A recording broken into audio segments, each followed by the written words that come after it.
సమాచారం నేను చదవటం జరిగింది. తర్వాత 2012లో ఇంకొక జీవో 168 ద్వారా దాన్ని 50 అడుగులు చేశామనే సమాచారం ఈ మధ్య. అంతకుముందు అసలు ఈ బఫర్ జోన్ గురించి ఎవరు తెలుసుకోవాలనే ఆసక్తి కానీ, ఎందుకంటే మనకు కావాల్సిన పర్మిషన్స్ అన్ని ప్రభుత్వం తరపున వచ్చాయి. తర్వాత 2012లో 50 మీటర్ల బఫర్ జోన్ నిర్ణయం జరిగితే 2016-17లో మాకు ఓసీలు వచ్చాయి. అంటే ఏంటి, అన్ని సక్రమంగా ఉన్నాయనే కదా. 2016లో ఆక్యుపేషన్ సర్టిఫికెట్ మనందరికీ ఇవ్వడం జరిగిందంటే ఎంత పగడ్బందీగా అన్ని ఆలోచనలు ఉన్నాయి.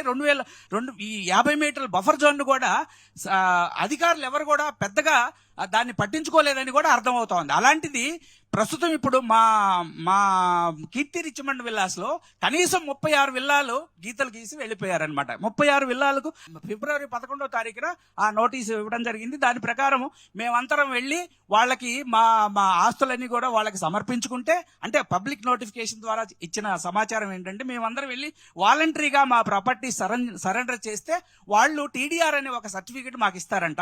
ఆ టీడీఆర్ సర్టిఫికేట్ ద్వారా నాకు నిన్న మేము సైలెంట్ ప్రొటెస్ట్ ఒకటి చేశాము.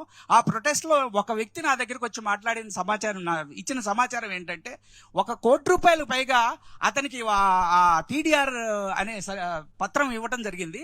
అతను దాన్ని 1 సంవత్సరం పైన దగ్గర 2 సంవత్సరాల దాకా అతను దాన్ని ఎలా ఎన్కాష్ చేసుకోవాలో అర్థం కాక ఆఖరికి 17 లక్షలకి ఆ 1 కోటి రూపాయలు పైగా విలువ ఉన్నటువంటి ఆ పత్రాలని 17 లక్షలకు అమ్ముకోవడం జరిగింది. ముఖ్యమంత్రి గారు ఏదో మా నిర్వాసితులందరికీ, బాధితులందరికీ కూడా ఏదో ఒక సమాచారం ఇస్తారు, అందరూ మీరు, ఎందుకంటే ప్రత్యేకంగా బయట మాట్లాడే మాటలన్నీ ఆయన కూడా మిమ్మల్ని అందరినీ మేము పిలుస్తాము, ఎవరికి కూడా ఆస్తికి ఒకళ్ళు కోల్పోయే అవకాశం ఉండదు, మీకోసమే మా ప్రభుత్వం పనిచేస్తుందనే మాటలు మాట్లాడుతూ ఉన్నారు. కాబట్టి ఆశతో చూస్తూ ఉన్నాము. అయితే ఆయన నరసింహారెడ్డి గారు ఎంఆర్డీసీ మేనేజింగ్ డైరెక్టర్ మాట్లాడుతూ అతను ఏం మాట్లాడాడంటే అదే విషయం టీడీఆర్ లో మాత్రమే ఆయన మాట్లాడాడు.